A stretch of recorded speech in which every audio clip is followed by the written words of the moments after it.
So very good to be here with all of you this evening. I haven't been to Sakya Monastery in a while. I used to live right around the corner on 70th Street. And my big memories of being here was when His Holiness was here. This is many years ago. Yeah. Okay. So we're going to talk about forgiveness this evening. Yeah. And of course, to talk about forgiveness, we have to talk about what gets in the way of forgiveness. The other person who's so mean and so nasty, and, it's up to them to apologize to us. Oh, yeah. So of course, we'll talk about those people, which are none of you, I'm sure. Yeah, yeah. I always have just like perfect people coming to listen to talks about anger and forgiveness. Oh, thank you. I'm getting pampered these days. Wow, a cushion under my feet. Except, yeah, okay. Okay, so before we start, we'll do a little bit of silent meditation, just for a couple of minutes to let the mind settle down, and we'll cultivate our motivation. Okay, so just let your mind come home to your breath. Let it settle.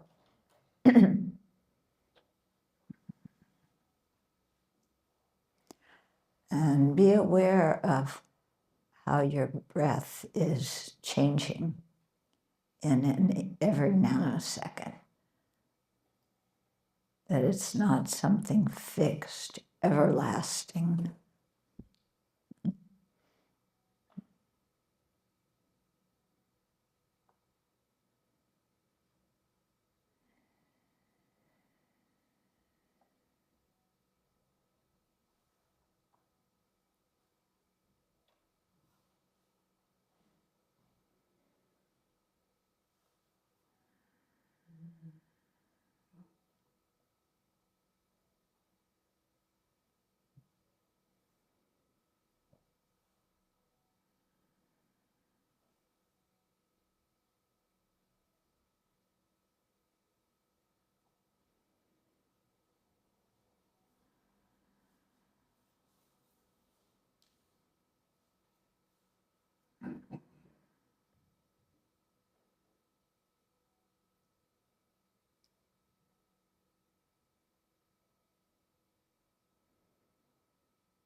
We'll cultivate our motivation. So just as the breath is impermanent, never remaining the same, so too are our grudges. So too is the hurt that we feel or have felt in our minds due to things that have happened with other people. So although these things may seem very concrete, they are actually transient. Whatever event it was or events that upset us are not happening now. So it's mostly our mind, the conceptual mind, remembering something, elaborating a little bit on it, how terrible it was, and then holding on to our anger.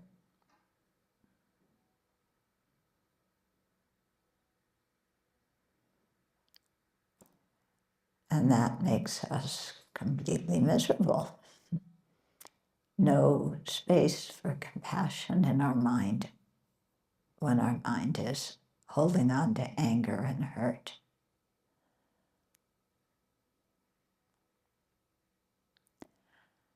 So try for a moment, if you're holding a grudge against somebody, try for a moment to imagine what it would be like not to have that thought, not to have that feeling, not to hold on to what is no longer happening.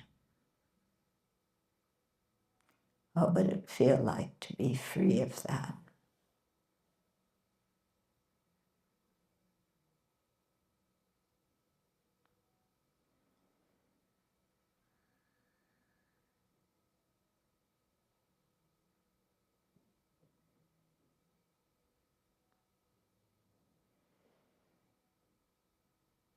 When I imagine that, it seems like the mind would be quite joyous, actually, able to connect with everybody,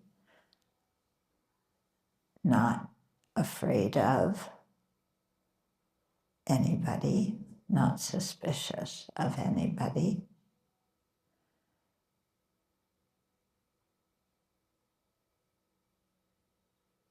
And so thinking of those benefits for myself as well as for the other person that I forgive,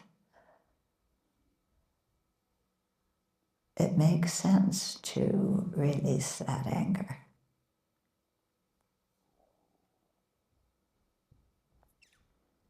And instead, use our life energy to contribute to the welfare of other living beings with a heart of compassion.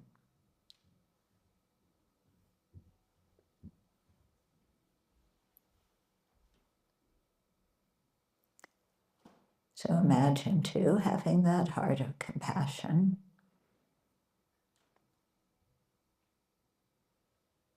and aspire for the ultimate state of Buddhahood, where our compassion is so huge that they say if it were material, it wouldn't fit in all of space. That's the extent of the Buddha's compassion and the compassion to which we aspire for the benefit of all beings. So let's take that as a motivation of sharing the Dharma this evening.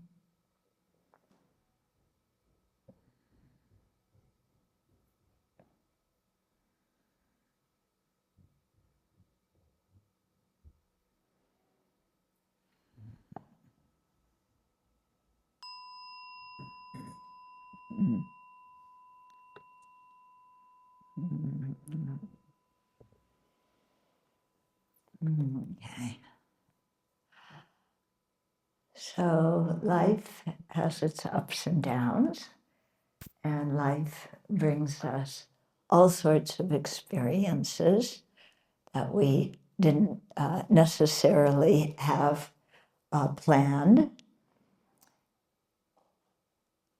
And in the process of all the changes of our life and relationships with so many other people, sometimes things happen or things are said, and we feel hurt.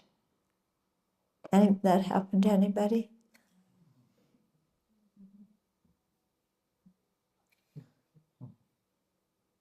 Oh, some of you know. You're just sitting there. No, your feelings have never been hurt?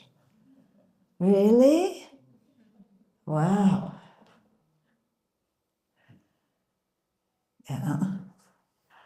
Our feelings are hurt because we have buttons. We have things that we're sensitive about. Our feelings are hurt because we have what I like to call rules of the universe, how we think that people should act and behave, especially towards us, and they don't follow our rules. Yeah. So we get hurt and we get angry. Yeah. When we're hurt, it's like, I'm angry, gotta fight back. Okay. Now, anger can show itself in different ways. Some people explode when they're angry. Yeah. Those are the kind that you see in the movies because it makes for good movies. You know, if there's conflict, then people want to watch the movie. But some people, they implode when they're angry.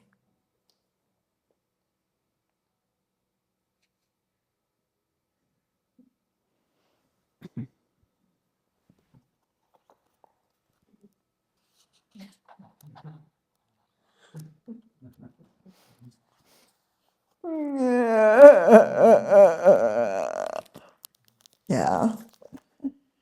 You take your tissues and suck your thumb and feel sorry for yourself. After getting, becoming like an ice cube and ignoring the other person, and yeah. Who of you implodes like that?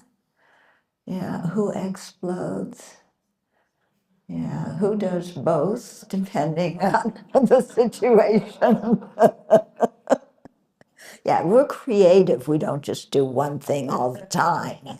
Sometimes implode, sometimes just walk away and, go cry somewhere and wait for the person who hurt our feelings to come and say, oh dear, something wrong?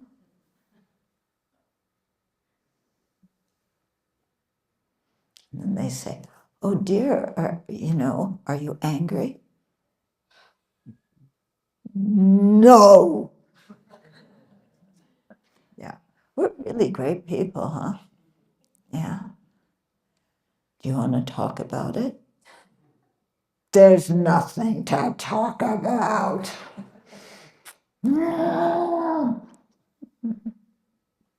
Or you smile.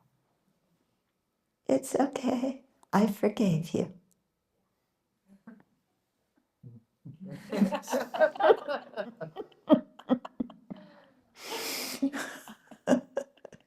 We look like the fierce deities sometimes. Yeah. So, yeah. Why should we forgive? I mean, they hurt my feelings. Why should I forgive them? Well, maybe if they apologize. So they have to apologize to me first before I forgive. Yeah. Because if I forgive, I'm just being weak and they're going to do it all over again and walk all over me. So I'm going to hold on to my anger and wait for them to apologize. Okay. Yeah, you ever done that? Wait for somebody to apologize? Do they apologize? No. Yeah. What are you doing when you wait for them to apologize? You sulk, you're miserable, you overeat, you start drinking. Yeah, really productive, huh? What are they doing while you're still stewing and holding the grudge? They're living their life out doing something. Yeah. So who's suffering when we don't forgive? Yeah. We're the one who's suffering. We think that our holding the grudge will make the other person suffer. But it doesn't. They're just doing, you know. And meanwhile, we're sitting there waiting for them to apologize. We have the whole scene of the apology filmed in our mind. Okay. So you're sitting here. Yeah, there's a big aisle in front of you. No camera, but a big empty aisle. And the person who hurt you comes crawling up that aisle on all fours, pounding their chest, saying, "It's my fault. I harmed you. I am guilty. I feel terrible. Oh, will you forgive me?" It's really dramatic, you know, because we've, stewed about this for a long time. Oh, culpa mia, how could I have hurt you so bad? This is terrible. Oh.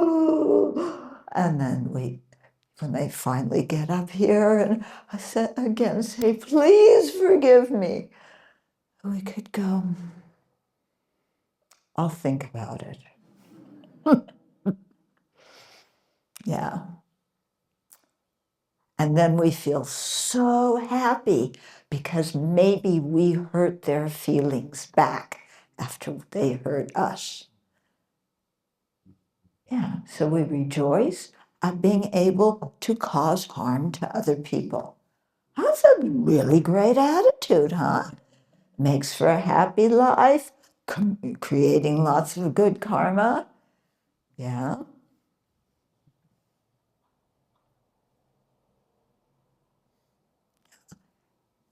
I am not going to forgive you. Okay, now I talk about this quite well because I come from a family. What my one side of my family, the people got along. The other side of the family, very nice people, but they didn't seem to get along so well. And when I was a little kid, we would go sometimes to Wisconsin, to Lake Geneva there. The one in Wisconsin, not the one in Switzerland. And the family owned a very narrow piece of property, and with two big, like, houses on it, and each house had two apartments, down and up. Okay, so I'm this little kid, and this is something that is owned by my grandmother's siblings. Yeah, I don't even know who they are. But I was told the people in the uphill building on the top floor, they have children, but you don't play with those children and you don't talk to those people. Why not? They're our relatives. You don't talk to them. Anybody else have a family like that? Yeah. My family, when there's some big family event, making a seating arrangement is impossible. because this one doesn't speak to that one, who doesn't speak to the other one. Anyway, this was a conflict on the level of my grandparents. I thought, okay, I don't understand what was going on. Yeah. Then, of course, grandparents aged, they died. Then my parents' generation. And, you know, when I was small, my aunts and uncles kind of got along pretty much. Well, after a while, they had some fight over business or something, who knows what. And they weren't speaking to each other. Sounds great, huh? And then, you know, they're all gone now. And I thought, well, my generation, yeah, that's not going to happen. We were just kids. We all played together. Well, you know, I look at my cousins and they don't all speak to each other. And when one of my uncles was dying, you know, his two sisters were not speaking to him because of whatever it was that happened.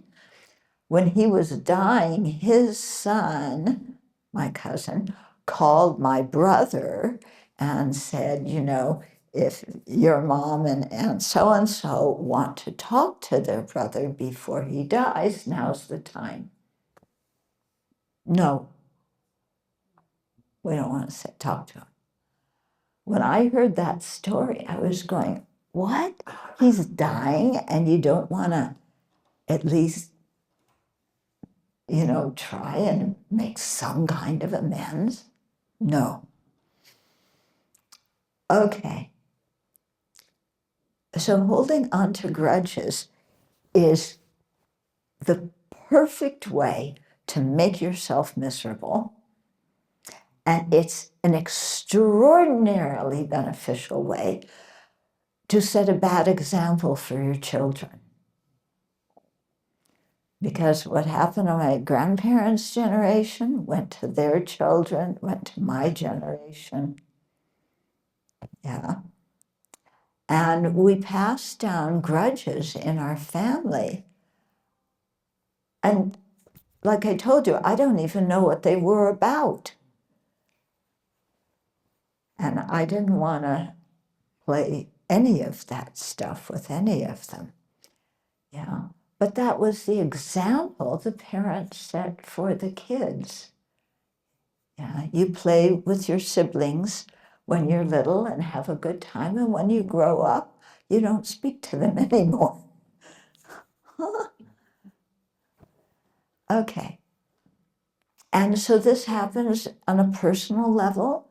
This also happens on the level of nations, on the level of groups of people. Yeah. You look at the situation in the Middle East. Yeah, very good example of people who have been in conflict, and it's passed down generation to generation. And everybody's suffering tremendously and creating more cause of suffering by fighting each other, killing each other. Yeah. And one of the things, okay, so there's anger involved in it, but there's also arrogance. Yeah. They harm me. I am not going to let them harm me again. I'm going to hold on to this grudge. Yeah. It's really, it's tragedy, and it's something that is of our own making, because whatever the situation was where our feelings got hurt, where the conflict started, it is no longer happening. And yet we think of what that person did to us every day and get angry about it every day. And it could have happened 10 years ago, 20 years ago. Yeah. In the case of groups of people, it could have happened centuries ago. But because, especially, with groups of people, your people harm my people, therefore, we're going to fight. Yeah. Why it started 3 centuries ago or 12 centuries ago or whenever it was, we don't know. Or even if we do know, we weren't even born then. And yet, this grasping at self, me, I, my, and mine, you hurt me, you hurt my people, you hurt my country. So I don't know you, but I hate you. Yeah, because your relatives, how many centuries ago, hurt my relatives, how many centuries ago? Yeah. I don't know about you, but I don't even know the names of all my great-grandparents. They were immigrants to this country. Who knows their name anymore? But yeah, we can hold on to grudges and then pass them on. And it's such a tragedy, because we're the one who's in pain. And the other person is living their life, but then they also are puzzled and, kind of maybe they would like for the relationship to be restored, but they have no idea that we're waiting for them to apologize. Yeah? Okay. So what is, that's the faults of holding on to a grudge. Okay, a little bit about that. Okay, so the remedy, to get rid of the grudge is not revenge. Okay, we think that a little bit of revenge, give them a taste of their own medicine. Yeah, I'm gonna hurt them back. I'm gonna humiliate them. I'm gonna embarrass them in front of a crowd. I'm gonna embezzle all their money because it's actually mine. Yeah. And then when they suffer, I am gonna rejoice. What kind of person does that make you if you rejoice in causing other people misery? Yeah. What do we think of people who rejoice at hurting others? There's a lot of that going on in our country right now. Yeah. Do we rejoice? No, it's horrible, isn't it? Yeah. So being somebody who rejoices at being able to cause harm, that is the wrong kind of rejoicing. Yeah. And it just creates more and more negativity, plants more and more seeds of negative karma on our mind stream. Yeah. So the way I define forgiveness is very simple. It means we put our anger down. Yeah, that's all. The other person doesn't have to apologize. We're not waiting for an apology. We're not waiting for pity. We're not waiting for reconciliation. We just have decided for ourselves that we want to be happy in our life and that our anger and grudges are preventing that. And that there's absolutely no reason to continue to hold on to that. Does that make some sense to you? Yeah. When you really think about it, that makes a lot of sense, at least to me. Because I know for myself, if I rejoice at causing others suffering, then I become just somebody with really horrible traits. And there's already so much suffering on this planet, and I rejoice because I can create more, because that means I'm powerful. I want to be powerful, and how do I use my power? To oppress other people and make them miserable. Okay, we can see this very vividly. Do you know who I'm talking about without mentioning his name? Yeah, somebody who holds a lot of grudges and wants revenge and thinks that getting revenge makes him powerful, makes him worthwhile. Yeah, the kind of karma that person's creating is horrific. Yeah. Yes? Venerable Thubten Chodron, can you please talk about the reverse, where we're asking for forgiveness and the other person will not give up their grudge? And how do we move on and accept that there's no recon? We have to just wait and just give up. How do we deal with that?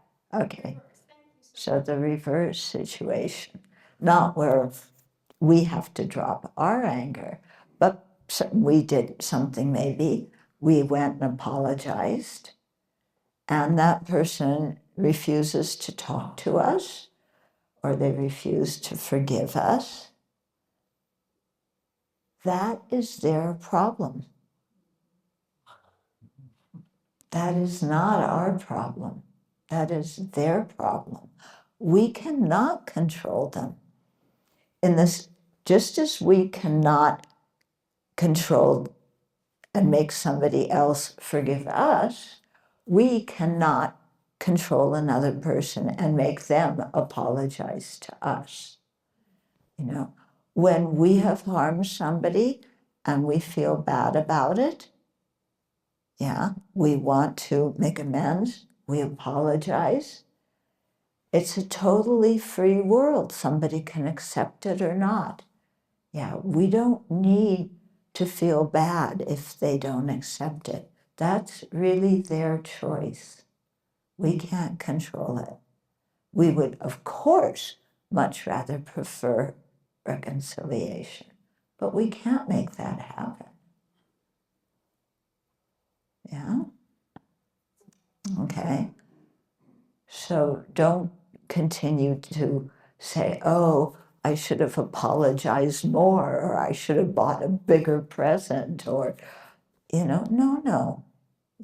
If you did your own internal work, you owned what you did, you apologized, that's it. Because the thing is, and this is very important, we cannot control other people's minds. And we cannot control other people's actions. We can barely manage our own mind, and that's the only one we can actually deal with. And that's hard enough. Yeah. So, when we need to apologize, sometimes it's hard to. We don't want to admit that we're wrong. But apologies free us. Yeah, apologies free us. We own our mistake. Yeah, we don't want to continue tension with that person. We've done our own work when we apologize. When we forgive, we've done our own work. We've decided to let go of the anger. Yeah. Somebody else's response, that's not in our hands. Okay? Yeah. Because if we say, oh, I can't forgive until they apologize, or I can't be whole after I apologize because they're not forgiving me, we are giving away our power. We're saying, I can't feel balanced again until somebody else does something. Yeah. In other words, they have the power, and I'm waiting for them to forgive me, in your instance, or I'm waiting for them to apologize. They have the power, and we give our power away. Yeah. The power to let go of our anger lies with us, because we're the one who's holding on to the anger. Yeah. And we always say, oh, they made me angry. You made me angry. Actually, that's totally incorrect. Nobody makes us angry. We say that a lot. Nobody makes us angry. Yeah. We get angry because we have the seed of anger in our own mind, and because we have expectations and rules of the universe and things that we are very sensitive about. Are buttons. Do you have buttons? Yeah, things that just drives you nuts when somebody does. And our buttons are big red buttons, yeah, saying, do not press. And we're so sensitive that even someone just walks past our tiptoes past our button, just the vibration of the air sets off the button. And we're going berserky. And we say, you made me angry. Our buttons are our own responsibility. Yeah. People are responsible for their actions, what they do, but I'm responsible for my buttons. If I didn't have buttons, it wouldn't matter what somebody said or did. It wouldn't bother me. Yeah. So I can't control what they do. So I have to do something about my buttons and not be so sensitive. You know? You getting what I mean? It's so nice to blame others for our problems, isn't it? That means that I'm just this innocent thing and the world doesn't treat me right. Yeah. That's actually misery making. Yeah. Do you think that guy, whose name I'm not mentioning? Yeah. I have a nickname for him. You know what my nickname is? Donnie. Yeah. It's, Donnie is a nickname. It's endearing. It helps me have compassion. Because compassion is the only way to react to somebody who has that much anger and wants to, revenge on people. That person is suffering tremendously. Yeah. So, my buttons are my business. Their buttons are their business. Of course, I don't want to go around pressing other people's buttons and shaking them up and making them miserable. But I make mistakes sometimes, and I say stupid things, and I exaggerate. And, when I'm aware that I have done that, then, say I'm sorry. sometimes, it seems like I had this one thing once with somebody. Should I tell you my horrible story, how these people mistreated me? And I was so angry, my goodness. And one day I just bumped into that person, one of that people, because there was a whole group that was picking on me. Can you imagine that? Sweet me. Anyway, they knew how to push my buttons. They were very successful. This was years ago. Yeah. And one day I just bumped into kind of the chief of the and we just looked at each other. We didn't say one word, but there was the feeling between us that we both regretted what happened. Yeah. At that point, I didn't really need that from him, but for his benefit, I'm glad that he regretted that. Okay, well, maybe I'll tell you a little bit about it. It's my problem. I have a whole bunch of mean things people did to me. I can tell you about this and this. But yeah, do you have a list of all the mean things people have done to you? Yeah. Yeah? Huh? Oh no, everybody looks so sweet and innocent. Yeah. Okay.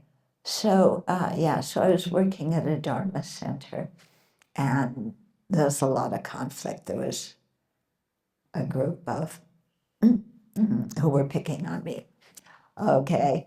And when I finally left, actually, I was talking with my teacher one day, and I said, Lama, they're saying this about me and making fun of me and interrupting all my work, and can I leave?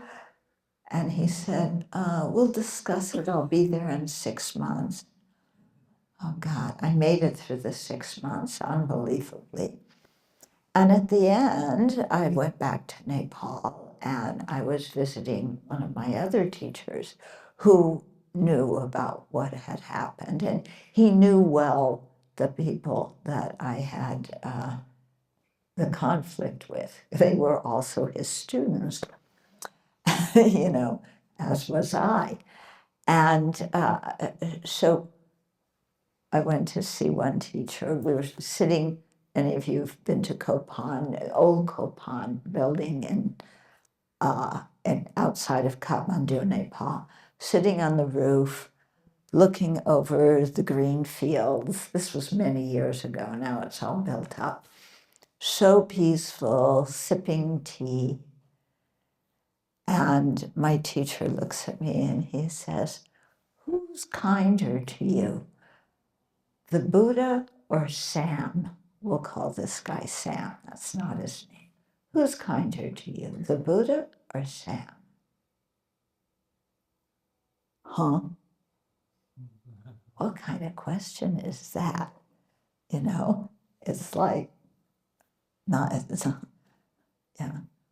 Of course, Buddha's kinder to me. Sam, did this and this and this and this and this and this and this. I didn't list it all out to Rinpoche at that point.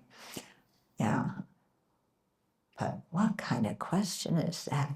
So I said, Buddha's kinder to me than Sam.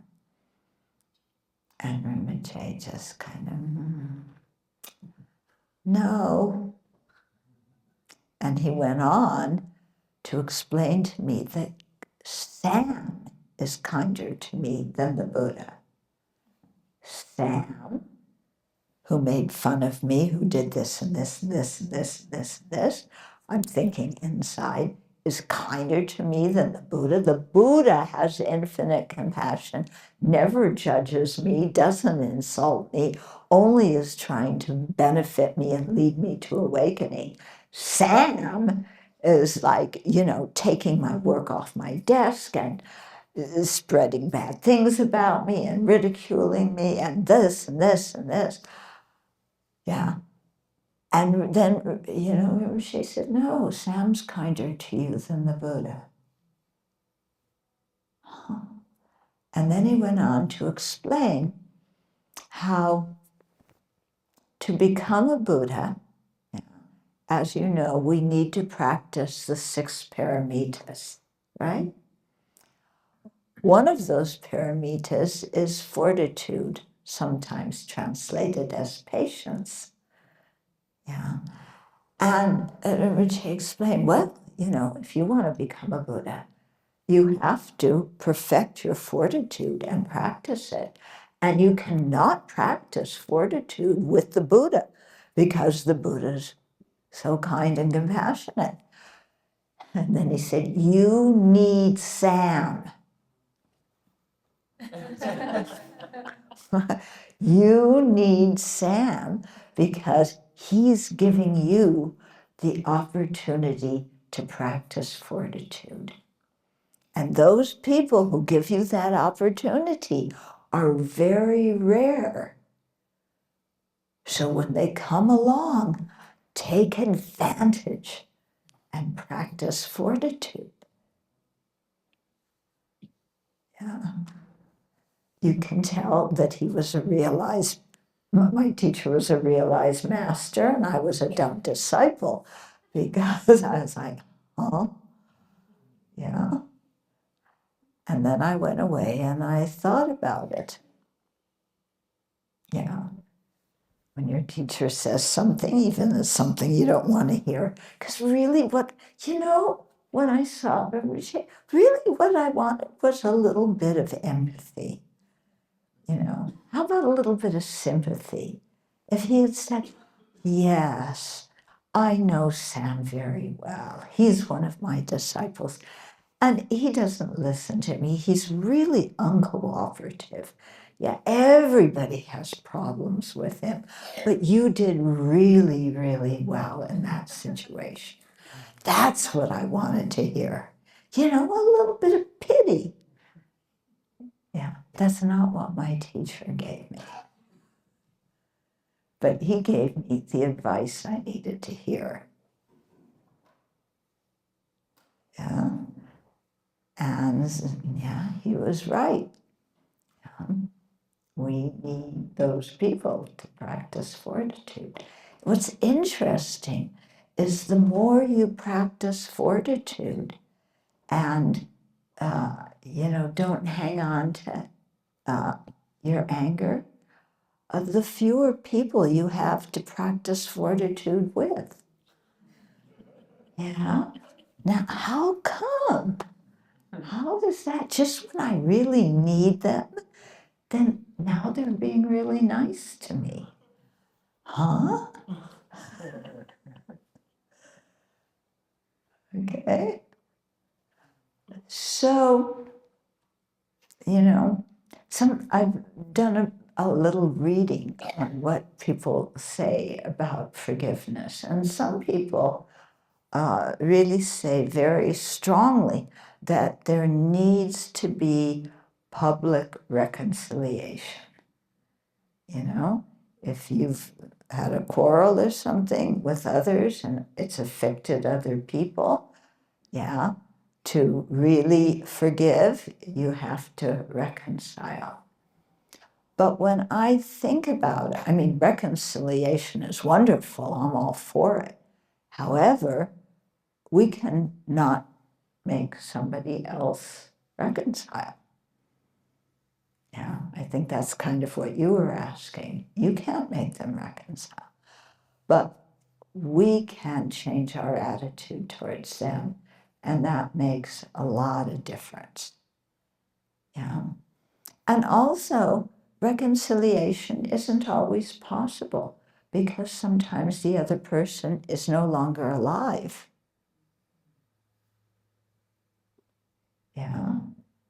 Sometimes, if when you grow up, you're really mad at your parents, and you can listen, my parents did this and they didn't do that, and this, why am I so screwed up? It's because Mom did this and Dad did this. Yeah. And then years later, when they are no longer alive, yeah, your mind changes and you realize, oh, actually, they were kind to me. Yeah, they had their problems. They're human beings. They have faults and problems. But they raised me, gave me an education, put food on the table. Yeah, can I forget about the rest of the stuff? Or am I going to continue to hold the identity of being a screwed up person because of my parents? It's their fault. Yeah? Who suffers then when we blame our parents for things? Yeah. Now, we might be able to list the whole thing, and you might have 10 million therapists who agree with you. So what? Yeah. So what? What good does holding the grudge mean? What good does blaming somebody else for something do? Yeah. I say this because as a teenager, my parents and I didn't get along. I was the teenager, not them. But yeah, they wanted me home very early, and I was 16 and almost omniscient and capable of controlling my own life. So stop telling me what to do. Yeah. And I thought we were quarreling over my autonomy. And I realized some years later, they thought we were quarreling because of my safety. That's what their concern was. Okay. So it was actually Buddhism that brought about that reconciliation in my own mind with my parents, because there's a whole meditation about the kindness of our parents. Yeah. And ever since Freud came along, we've been taught that we're messed up because of our parents. But and then you come and you attend a Dharma teaching, and they tell you, everybody's been your parent in a previous life, and they've all been kind to you when they were your parents. Yeah.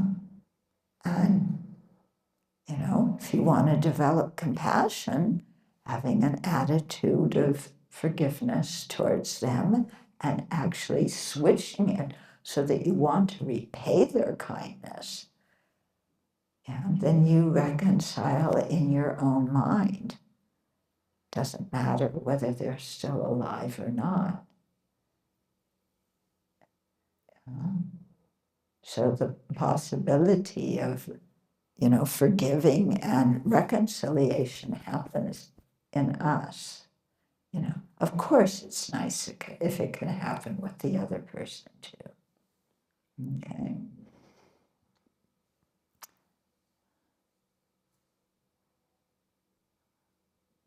So how do we forgive? How do we put down our anger if we have been hurt so badly? Anybody here who's never been hurt? Yeah, it's happened to all of us. Anybody here who's never had their trust betrayed?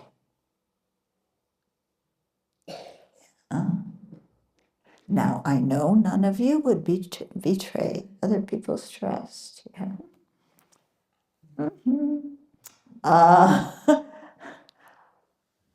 Yeah.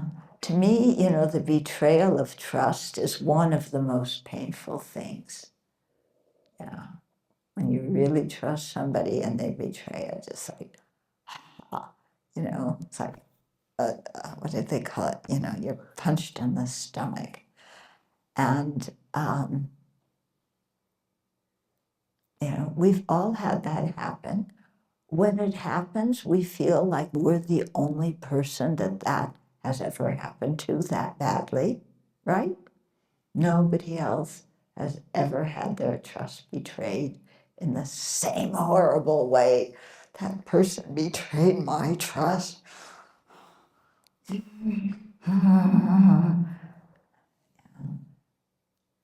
But it's no longer happening. And the person who betrayed our trust had their own problems, just like our parents had their own problems. Yeah. People have problems. People are not perfect. They do things, that we feel hurt about, but it's not like they really mean harm. It's more that their minds are overwhelmed by whatever affliction, whether it's greed, anger, ignorance, jealousy, arrogance. Their mind is overwhelmed by some kind of affliction, and that's what makes them do whatever it was that we feel hurt about. Yeah. So it's not really, we might think, well, they know and they wanted to really hurt me.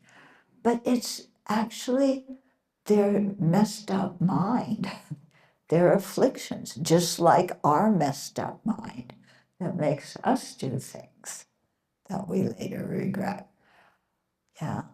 And so, having some awareness of that and not holding it against others, forgiving them. They did their best given with their present circumstances. Even that guy in Washington, D.C., he's doing his best.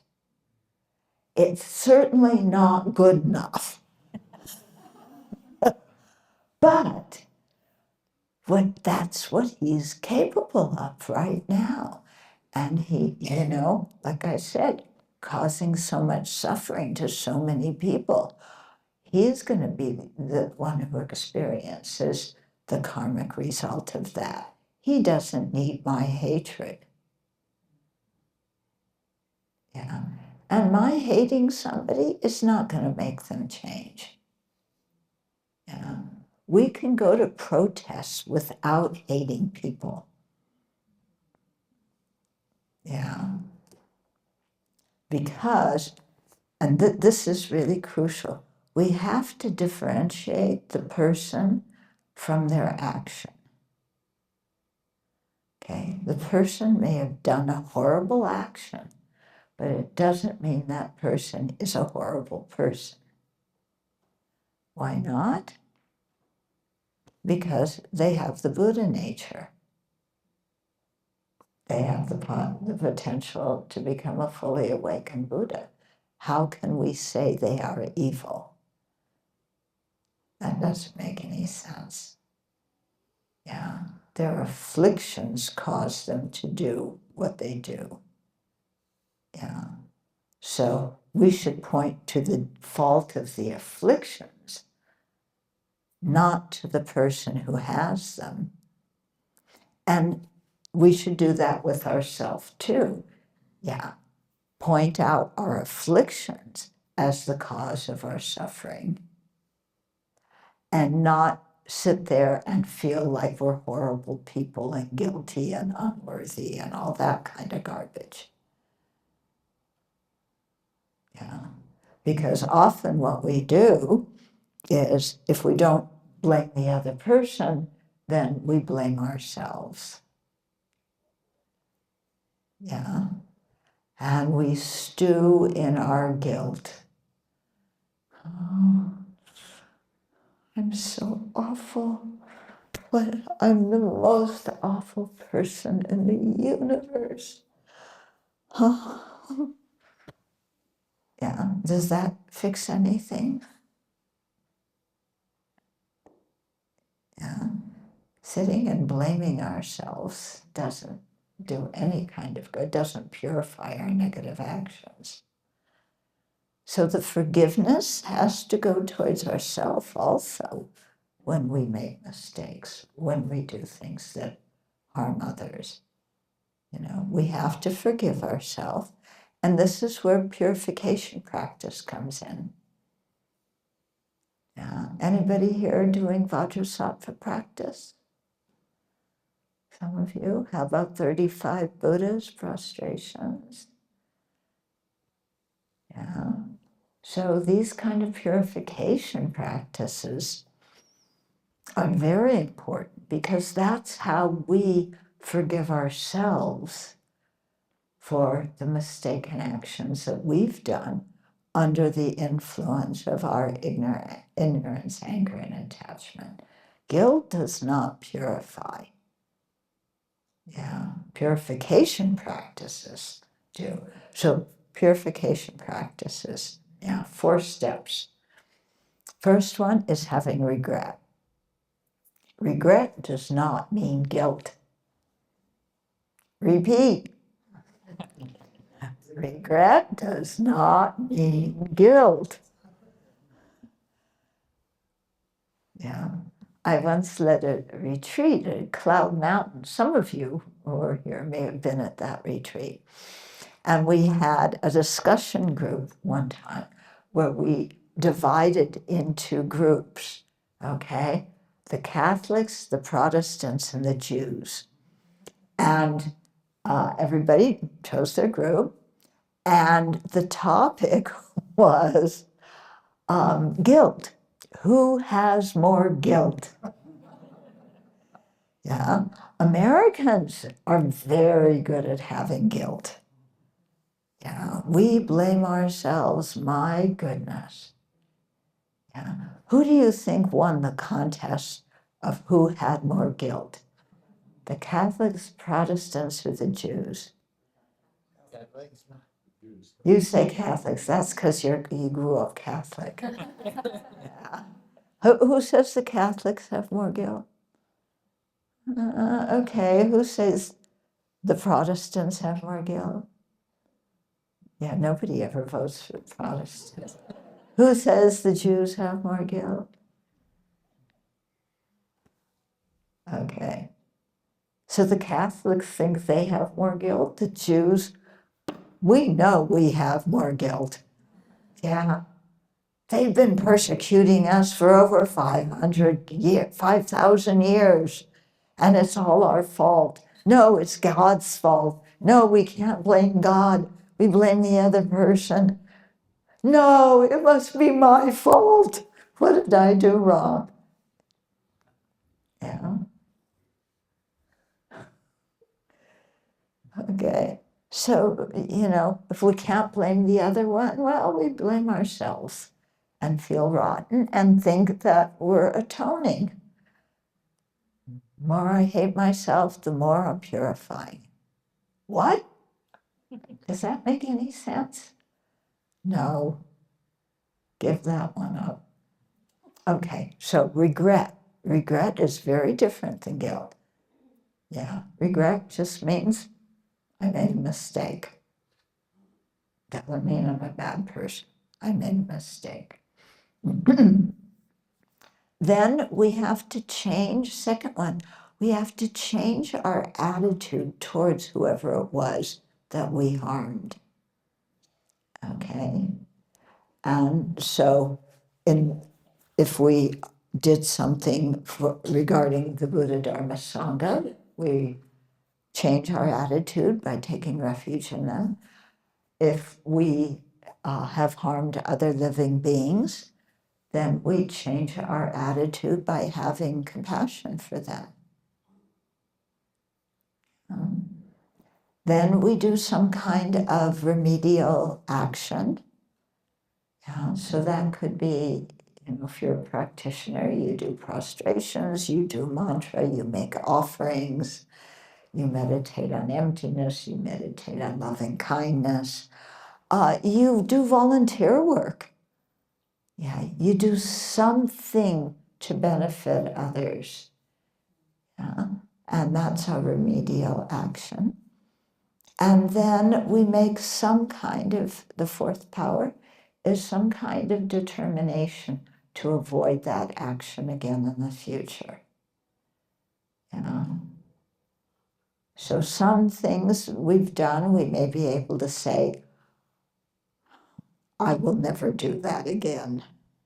Yeah, I've done it. I feel awful. I will never do that one again. Other things we can't really truthfully say, I will never do it again. Yeah. Can you vow not to gossip ever again? Oh, you look so sweet, Ennis. Yeah.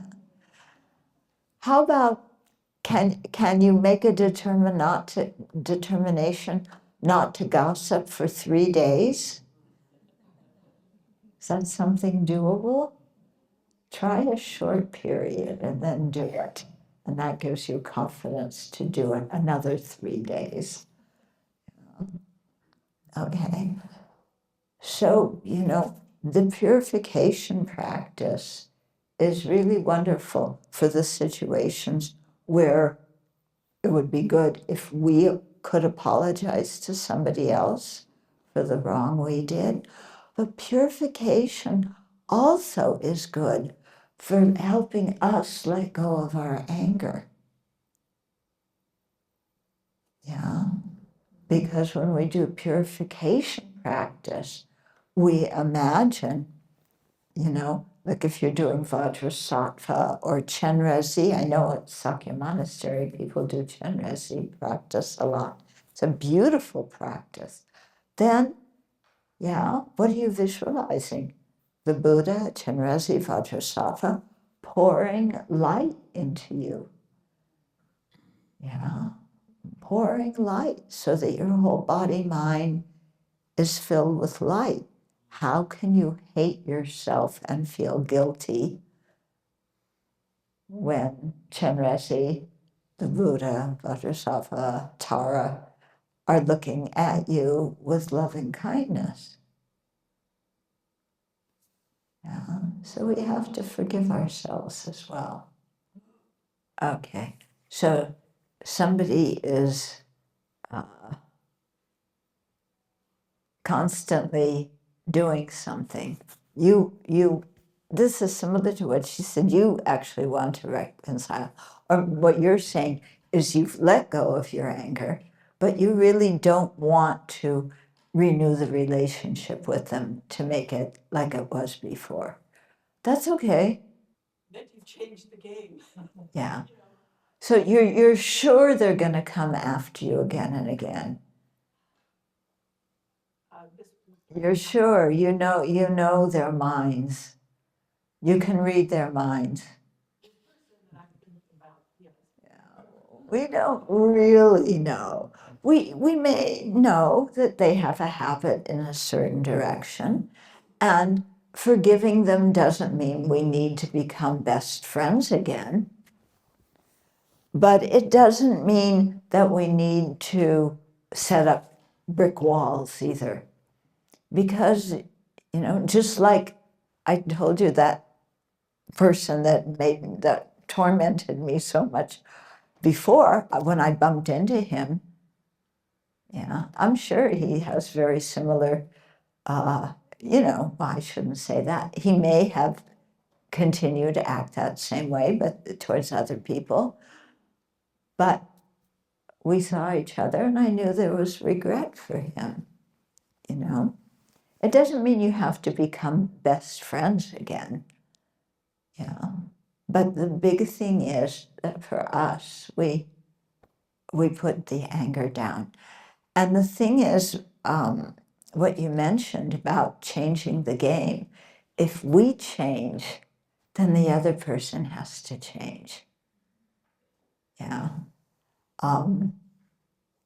Just to give you an example, one time a friend of mine invited me for dinner with his parents. It might even have been Thanksgiving, I can't remember, many years ago. And we're eating dinner, and his mother and father, you could tell they'd been married a long time.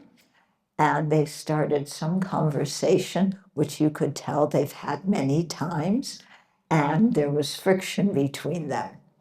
Yeah, you know how it is sometimes. You've been married to somebody a long time and you just have that same argument again and again. Well, I was new to the scene. I didn't know, and so what I did, I can't even remember what they were fighting about or starting to fight about, but whatever it was, I took that and then talked about that same topic, but in another way. Yeah, like let's just say they were arguing about bicycles.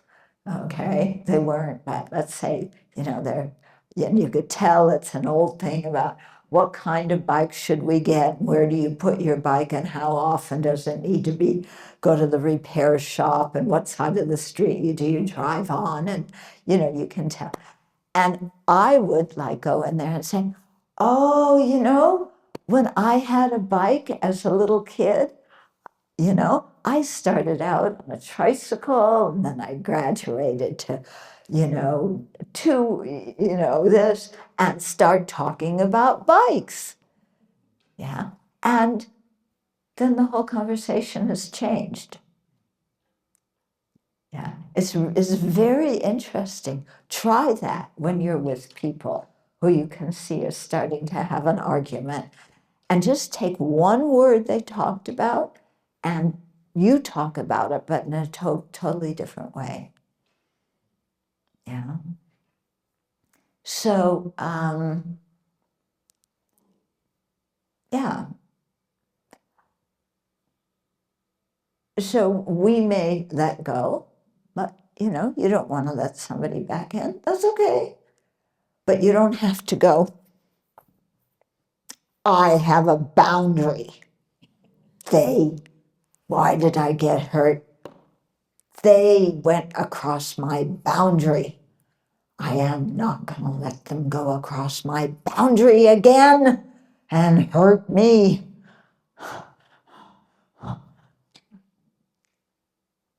Yeah, people, it's a big thing, isn't it? You make boundaries so that people can't hurt you. Yeah, how are you going to enforce that boundary? Is the problem the boundary, or is the problem your buttons?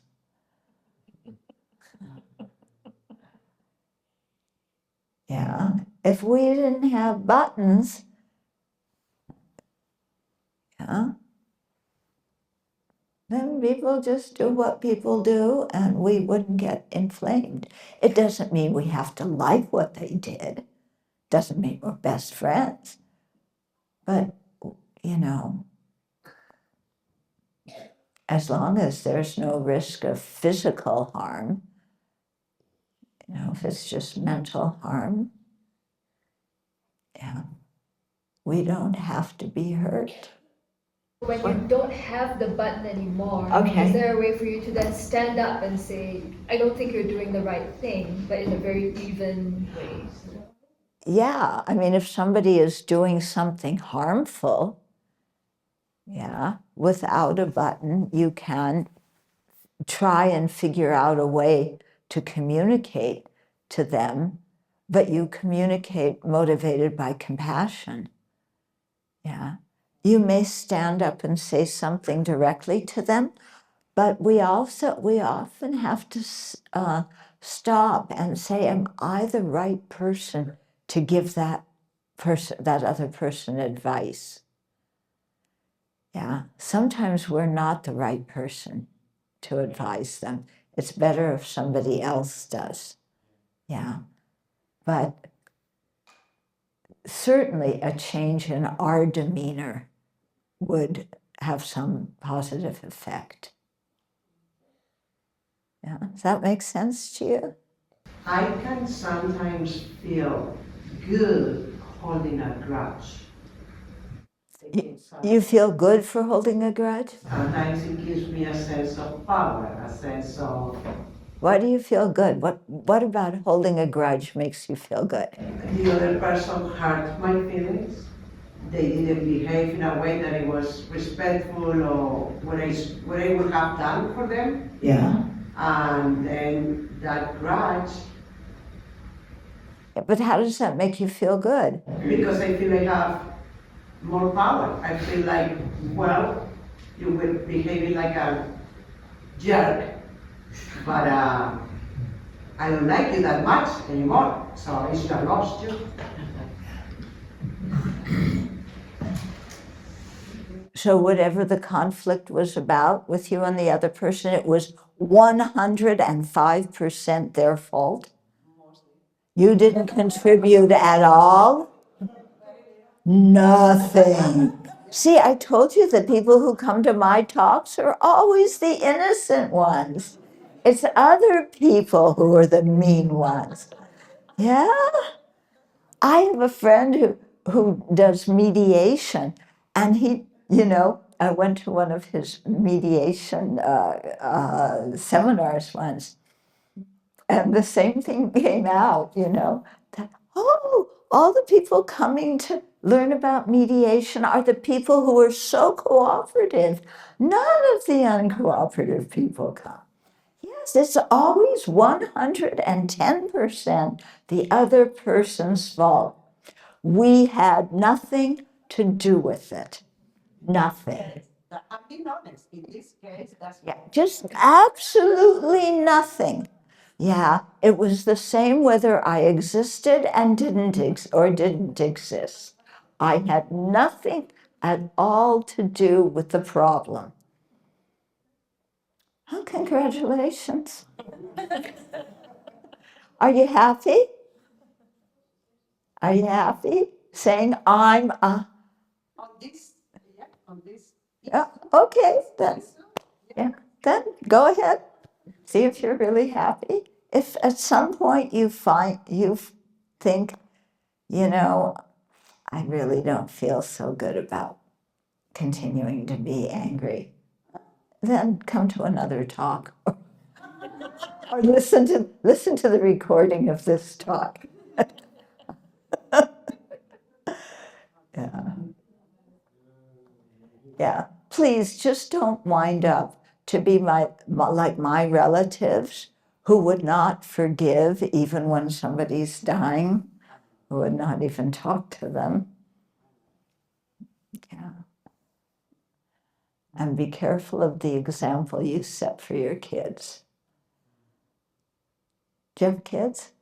What? Yeah. Okay, so I failed to change her mind. I'm a failure. Oh, I'm a failure. What's wrong with me? Oh, ho, ho, ho. I better do some prostrations and do Vajrasattva. What's wrong with me? Another question. Your speech was very inspirational, very good. Oh, thank you. I much prefer praise. Praise means I'm good. Criticism means I'm bad. Yeah, when you think like that, again, you're giving away your power. If somebody criticizes me, I'm bad. If they praise me, it means I'm good. What happens, and I've had this happen, one person criticizes you over some incident, a half an hour later, another person comes and praises you over your behavior in that same incident. So are you good or are you bad? Yeah. Do you leave, your own self-confidence up to other people to tell you who you are? No, we have to learn how to evaluate our own actions. Yeah. And not just rely on what other people say about us. Because it's only words and it's only thoughts. Yeah, we care so much about what other people think. And it's only a thought. What is a thought? Yeah. Do you think other people, if somebody's mad at you or insults you, do you think all day long they're going, oh, she insulted me. She's so bad. She's bad. Oh, I hate that person. Do you think all day long they're thinking about how bad you are? No, they're too busy thinking about themselves to think about us. You know, there's one idea that goes through very quickly and it's gone, or maybe a couple of ideas. So, we have to look inside and say, what was my motivation?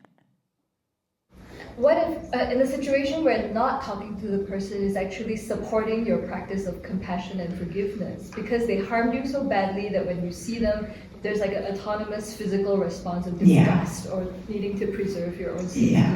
When we talk about forgiveness and putting down our anger, it doesn't mean that all we have to do is say, okay, I don't have anger anymore.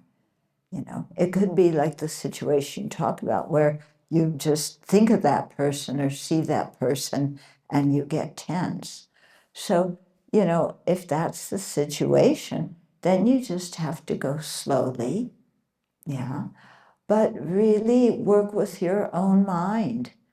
And, what did I consider so harmful about what they did? Yeah, is that happening now? No. Yeah. What am I hanging on to? What am I expecting? Yeah. And do some questioning of yourself about, why am I so sensitive about this? Yeah. You find very interesting things, why am I so sensitive? Because if that person criticized me, it means I must be bad. And then you say, is that true? Yeah. We have to start to question our own thoughts. Is that true that if somebody doesn't like me, it means I'm bad? No, doesn't mean that. Yeah. I have to look at my own motivation. If I deliberately mistreated them or was heedless and just, was like that, okay, now I understand why they were mad at me, and I accept that I had some role and did something. Yeah, and that I need to own and do something about, so I don't do it again to somebody else. But if you're not yet ready to kind of do that work, then maybe you just have to keep a very gentle distance from the person. But remind yourself again and again, there is a way to heal. There is a way to heal. Yeah. I don't have to go through my whole life feeling like this. Because who wants to go through our whole life holding on to some anger towards somebody? Yeah, then we become an old, bitter person. We don't want to be like that. That makes some sense to you? Yeah. Yeah. So, it may be very sensitive for you right now because it may not have happened long ago. But just have that wish to drop the anger and forgive. And, as time goes on, then really, asking questions to ourselves is very interesting what we discover about ourselves. Yeah.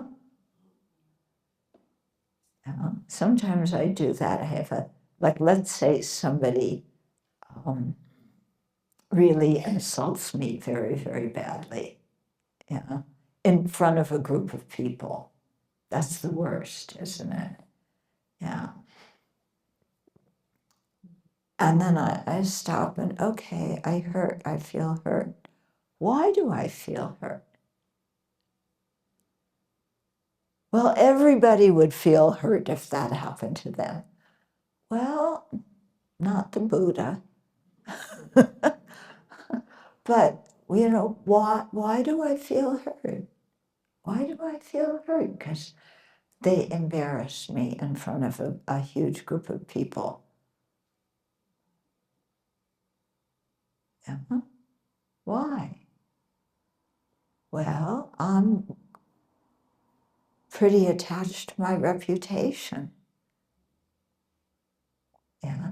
And I think, oh, if they don't like me, it means something's wrong with me. If they insulted me, it means what they said is true. And now everybody knows it, so nobody's going to like me ever again. Really? Everybody's going to leave after this, and all they're going to do is think, I don't like that person, I don't like that person. No, that's not going to happen. Yeah, it's quite interesting to question our thoughts. Mm-hmm.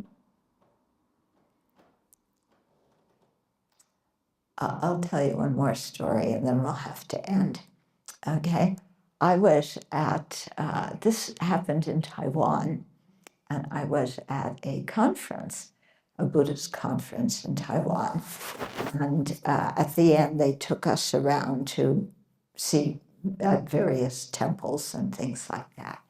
And at the end of the conference, the master got up in front of the room, after he had taken us on all these trips, and he had like 3 or 4 disciples next to him.